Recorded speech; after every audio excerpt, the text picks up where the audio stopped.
Orange whip, orange whip, 3 orange whips.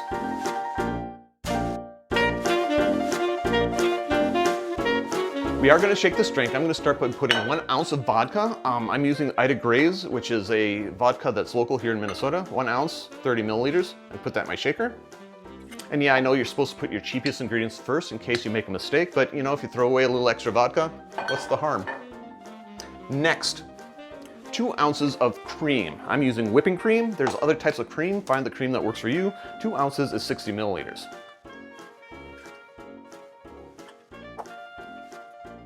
4 ounces of freshly squeezed orange juice. 4 ounces is 120 milliliters.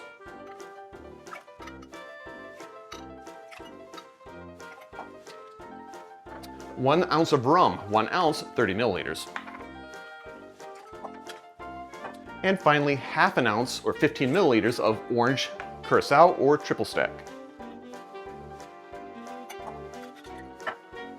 Add some ice and give it a shake. Now, glassware. Glassware is normally spec'd as a Collins. I just put 8.5 ounces of liquid into my shaker. Collins glass is anywhere from 8 to 10 ounces volume, so you're not gonna fit your drink in an ice-filled Collins glass. So instead, I'm gonna put mine in a pint. I'm gonna fill it with ice, and I'm gonna strain into there. Ooh. See, even this it's getting close. Oh, I may not get the garnish, but good enough. Garnish is an orange wheel, which I neglected to get. Be right back.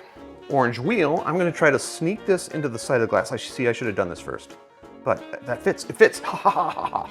Okay, sorry, I'm pretty happy about that. And a straw. And there you have it. 1 orange whip. Drink with good spirits.